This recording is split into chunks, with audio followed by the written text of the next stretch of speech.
Berjumpa lagi bersama Story Recap di sini. Dan di video kali ini kita akan melanjutkan spoiler pembahasan BTTH Season 5 episode 57 versi novelnya. Buat kalian semua yang belum nonton episode sebelumnya bisa cek link di kolom komentar. Oke, tanpa banyak bacot lagi langsung saja kita kupas pembahasannya.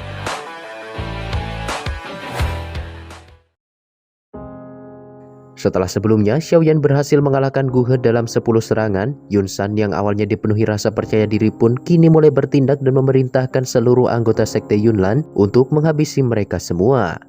Seketika, suasana di seluruh area Sekte Yunlan berubah menjadi tegang setelah perintah tegas dari Yun San itu terdengar di seluruh Cakrawala. Para tetua Sekte Yunlan mengepakkan sayap doki mereka masing-masing dan segera terbang ke arah Xiaoyan. Namun Xiaoyan hanya memfokuskan pandangannya ke arah Yun San sembari mengatakan bahwa anjing tua Yun San, kau telah menyebabkan ayahku menghilang dan menghancurkan klan Xiaoku. Hari ini aku akan bertarung sampai mati untuk menentukan apakah sekte Yunlanmu atau klan Xiao milikku yang layak untuk tetap hidup di kekaisaran Jama ini. Mendengar penghinaan itu, Yun San pun mencoba menenangkan diri sembari berkata, "Bajingan kecil, ayahmu tidak berada di tanganku. Jika dia ada di sini, maka aku akan menyiksanya sedemikian rupa untuk menghilangkan kebencian ini." Tentu saja perkataan Yun San itu membuat Xiaoyan semakin yakin kalau hilangnya Xiaozan memang berkaitan dengan sekte Yunlan.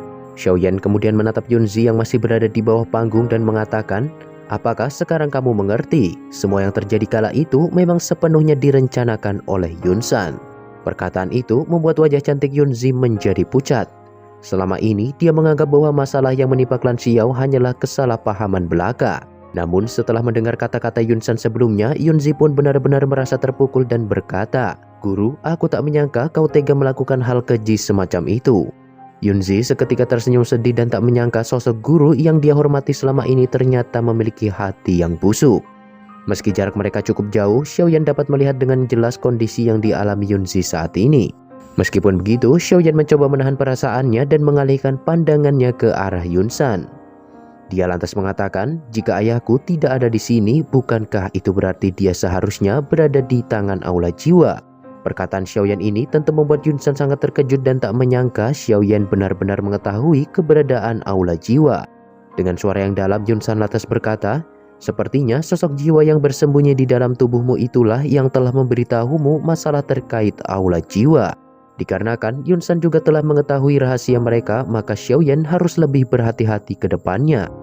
Setelah itu, Yun San pun mengerahkan para tetua sekte Yunlan untuk mengepung Jialau dan yang lainnya, sementara dia sendiri akan menghadapi Xiaoyan. Kaisar Es dengan cepat memerintahkan petinggi lainnya agar segera menyerang tetua sekte Yunlan. Jika mereka sampai berhasil membentuk formasi, maka hal itu akan semakin merepotkan. Berkat pil ungu pemulihan spiritual yang diberikan Xiaoyan sebelumnya, kekuatan Kaisar Es kini hampir mencapai puncak Do Huang dan hanya berada sedikit di bawah Jialau. Oleh karena itu, aura doki yang dia keluarkan benar-benar menjadi lebih kuat dari sebelumnya.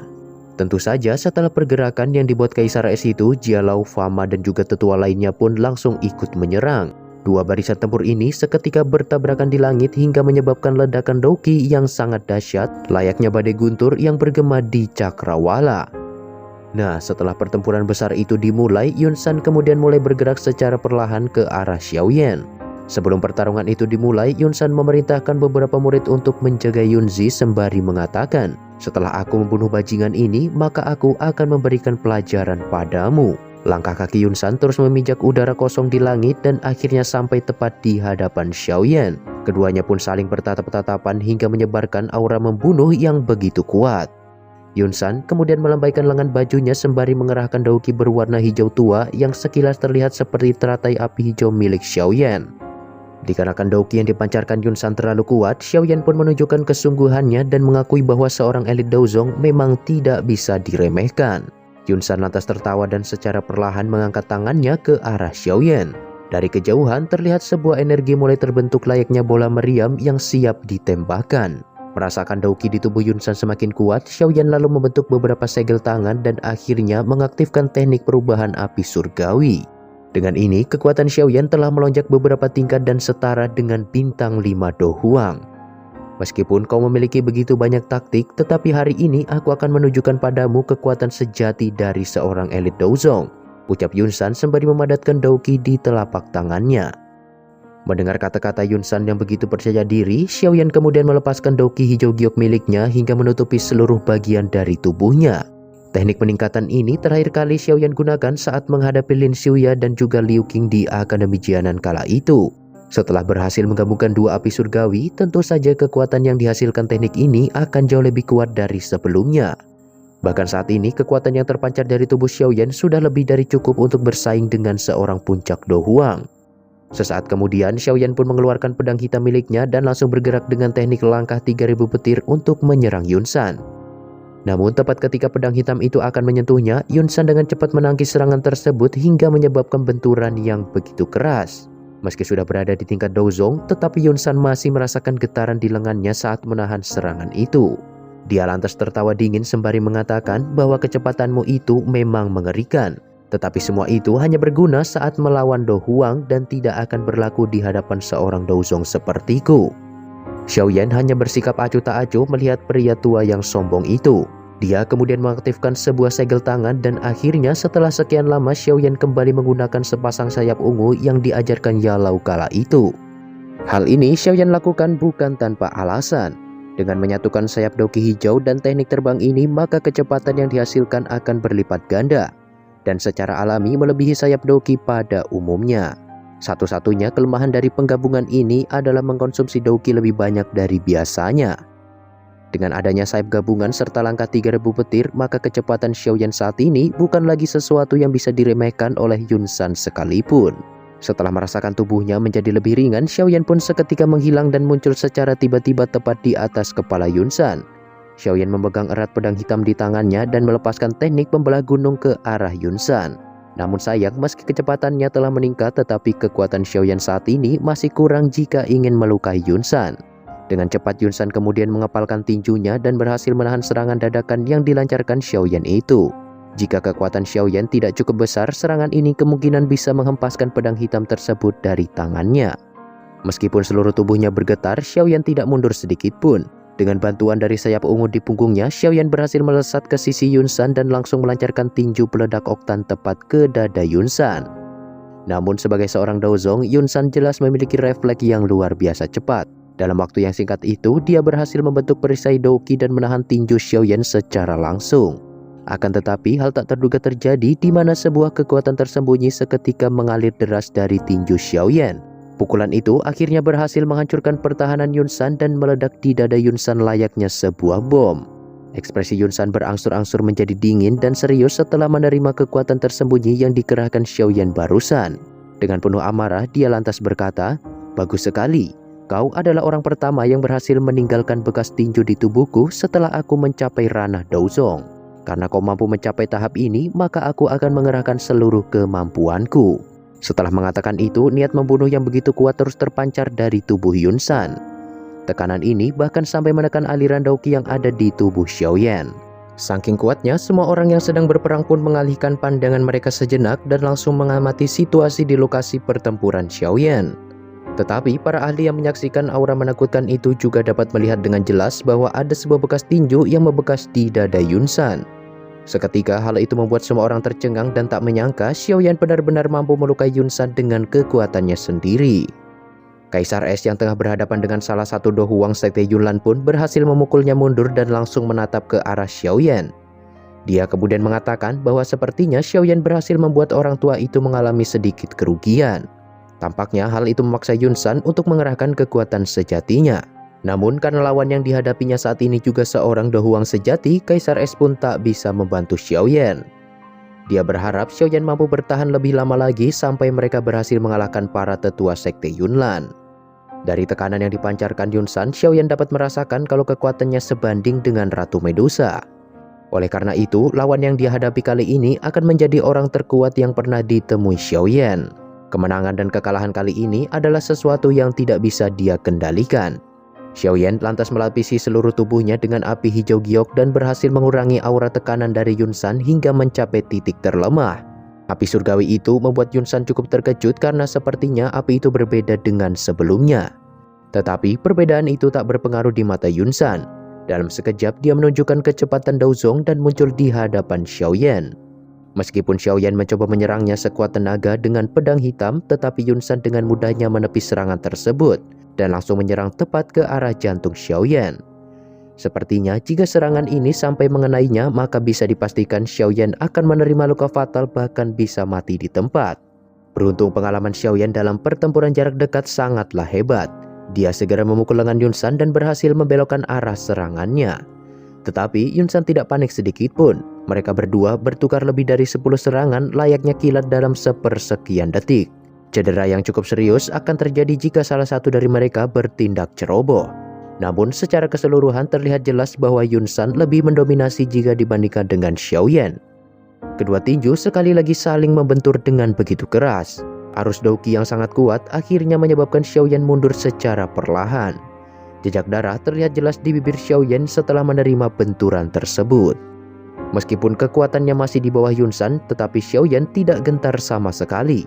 Dia kemudian menarik pedang hitam kembali ke tangannya dan mengalirkan Douki yang ada di tubuhnya ke dalam pedang tersebut hingga berubah menjadi warna hijau giok. Melihat tindakan Xiaoyan itu, Yunsan pun mengangkat kedua alisnya sembari mengatakan, "Apakah kau akhirnya akan bertarung serius? Kalau begitu, aku akan menghabisimu secepat mungkin. Dengan begitu seluruh pasukan yang kau bawa pasti juga akan berhenti melakukan perlawanan." Xiaoyan tak menggubris semua itu dan langsung memegang erat pedang hitam miliknya sembari melepaskan serangan pamungkas yang diberi nama tsunami pemecah api. Serangan ini memiliki lebar lebih dari 100 kaki dan melesat tepat ke arah Yunsan. Tentu saja Yunsan tak tinggal diam. Dia kemudian melepaskan energi Douki dari telapak tangannya hingga membentuk sebuah aura berbentuk tangan yang cukup besar. Ketika kedua serangan yang berisi kekuatan menakutkan itu saling bertabrakan, seluruh pandangan di medan perang pun seketika tertuju ke sana.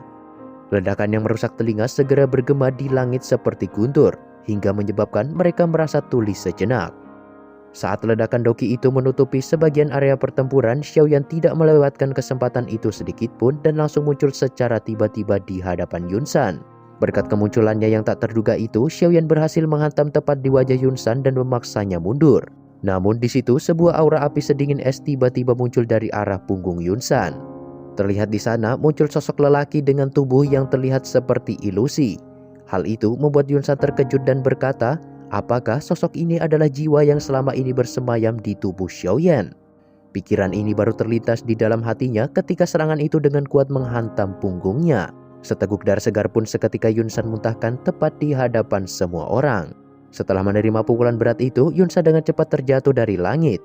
Namun saat masih berada beberapa puluh meter dari tanah, kedua kakinya tiba-tiba menekan udara kosong hingga membuat tubuhnya kembali stabil. Meskipun begitu, jejak darah masih terlihat jelas di sudut mulutnya. Sontak hal ini membuat semua orang yang menyaksikan kejadian ini bertanya-tanya siapakah sebenarnya yang mampu membuat Yunsan terlihat begitu menyedihkan. Tatapan mereka segera mengarah kepada sosok manusia dengan tubuh ilusi yang berada tepat di sisi Xiaoyan. Tentu saja kemunculan sosok misterius itu membuat semua orang tercengang. Reaksi berbeda ditunjukkan kelompok Jialau dan yang lainnya. Dengan bantuan dari gurunya itu, seharusnya bukan masalah besar jika ingin mengalahkan Yunsan. Sorak kegembiraan itu menyebar luas di seluruh pasukan aliansi. Jika Xiaoyan dan Yalo bekerja sama, peluang mereka menghancurkan Sekte Yunlan akan semakin besar. Sementara itu, para tetua dan murid Sekte Yunlan mulai terlihat panik dan merasa khawatir setelah melihat Yunsan memuntahkan seteguk darah segar sebelumnya. Kegelisahan langsung muncul di hati mereka. Jika pilar utama Sekte Yunlan berhasil ditumbangkan, maka di masa depan mereka akan benar-benar dimusnahkan. Yunsan tentu saja tidak punya waktu untuk memikirkan perdebatan yang terjadi saat ini. Dia hanya terfokus pada sosok ilusi yang berada di sisi Xiaoyan dan mengatakan bahwa ternyata kekuatan aneh Xiaoyan yang kurasakan saat itu sebenarnya adalah Anda. Mendengar perkataan itu, Yalo hanya tertawa kecil sembari berkata, "Bagaimana mungkin aku membiarkanmu menggertak muridku dengan sesuka hati? Kau hanyalah seorang Daozong kecil. Jika aku masih berada di puncak Daozun seperti di masa jayaku, maka aku hanya membutuhkan satu kalimat untuk melenyapkan Sekte Yunlan milikmu ini dari benua Douki." Kata-kata yang diucapkan Yalo itu sama sekali tidak berlebihan. Dengan reputasinya di benua saat itu, bahkan seorang elit Daozun biasa tidak akan bisa dibandingkan dengannya. Terlepas seberapa kuat Yalo saat itu, bagi Yunsan saat ini dia hanya bisa mengerahkan sebagian kecil dari kekuatan puncaknya. Oleh karena itu, Yunsan tidak begitu takut dengan kehadirannya. Apalagi sudah ada orang yang siap untuk menghadapinya sejak lama. Sesaat kemudian, Yunsan mulai tersenyum dan mengatakan bahwa kau saat ini hanyalah sebuah tubuh jiwa, namun kau benar-benar berani bertindak sombong di hadapanku. Hari ini, aku akan membuatmu lenyap bersama Xiaoyan. Tentu saja, aku sudah mengundang seseorang khusus untuk menghadapimu. Setelah mengatakan itu, sekelompok kabut hitam tiba-tiba muncul dari dalam sekte Yunlan dan akhirnya menggumpal menjadi awan kabut yang begitu pekat. Dan pada akhirnya, sosok yang selama ini berkolusi dengan sekte Yunlan pun menunjukkan identitas mereka di hadapan semua orang.